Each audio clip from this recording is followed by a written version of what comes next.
ಆತ್ಮೀಯ H16 news ಅರ್ಥಾತ್ ಸೀತಾರಾಮಗೆ ಸ್ವಾಗತ. ನಾನು ನಿಮ್ಮವ MI ಅಥವಾ ಮಲ್ಲಪ್ಪ ಜೋತವರ. ಆತ್ಮೀಯರೇ, ದಲಿತ ಸಾಹಿತ್ಯ ಮತ್ತು ಚಳವಳಿ 50ರ ಸಮಾರೋಪ ಸಮಾರಂಭದಲ್ಲಿ ಬೆಂಗಳೂರಲ್ಲಿ DSS ನಾಯಕ ಎನ್ ವೆಂಕಟೇಶ್ ಅವರು ಒಂದು ಮಾತಾಡ್ತಾರೆ. ದಲಿತ ಸಂಘರ್ಷ ಸಮಿತಿಯ ಒತ್ತಡ ಮತ್ತು ಸಹಕಾರದಿಂದಾಗಿ ಕಾಂಗ್ರೆಸ್ ಸ್ವಲ್ಪ ಮಟ್ಟಿಗೆ ಸ್ಪಂದಿಸುತ್ತಿದೆ, ಆದರೆ DSS ಪರ್ಯಾಯ ರಾಜ್ಯಶಕ್ತಿಯನ್ನು ಕಟ್ಟಬೇಕಾದ ಅನಿವಾರ್ಯ ಸಂದರ್ಭ ಸೃಷ್ಟಿಯಾಗಿದೆ.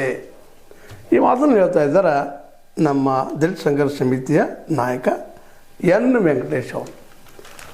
ಹೌದು, ಇವತ್ತು ನಿಜವಾಗಿಯೂ ಈ ದೇಶ 17% ದಲಿತರು, ಅವ್ರ ಜೊತೆಗೆ ಹಿಂದುಳಿದವರು, ಅದರ ಜೊತೆಗೆ ನಮ್ಮ ಆದಿವಾಸಿಗಳು ಒಂದಾಗುವ ಸಮಯ ಇವತ್ತು ಬಂದದ, ಚಿಂತನೆ ಮಾಡುವ ಸಮಯ ಬಂದದ. ಇಲ್ಲ, ಶಿಕ್ಷಣದ ಕೊರತೆಯಿಂದಾಗಿ ಇವರ ತಿಳುವಳಿಕೆ ಬಹಳ ವಿಸ್ತಾರವಾಗಿ ಬೆಳೆಯೋದ್ರಿಂದ ಏನಾಗ್ತಾ ಇದೆಯಪ್ಪ ಅಂದ್ರೆ ಇನ್ನೊಬ್ಬರ ಹೆಗಲ ಮೇಲೆ ಹೋಗುವಂಥ ಪ್ರಸಂಗ ಇವತ್ತು ನಿರ್ಮಾಣ ಆಗಿದೆ. ಇದಕ್ಕೆ ಕಾರಣ ನಾವು ವ್ಯವಸ್ಥೆಯಲ್ಲಿ ಟೀಕೆ ಮಾಡೋದ್ರಲ್ಲಿ ಏನು ಅರ್ಥ ಇಲ್ಲ. ಇನ್ನು ನಾವು ಜಾಗೃತ ಆಗಬೇಕಾಗಿದೆ.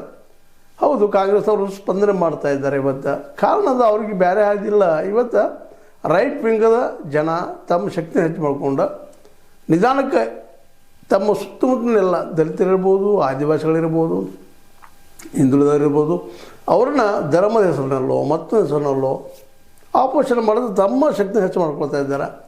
ಅದು ಬುದ್ಧಿವಂತರ ಲೋಕ. ಆ ಬುದ್ಧಿವಂತರ ಲೋಕವನ್ನು ಹೊಡಿಬೇಕಾಗಿತ್ತಪ್ಪ ಅಂದರೆ ಇವತ್ತು ಅಸ್ತ್ರ ಇವೆಲ್ಲ ಒಂದಾಗಿ ತಿಳುವಳಿಕೆ ಮಾಡ್ಕೋಬೇಕು.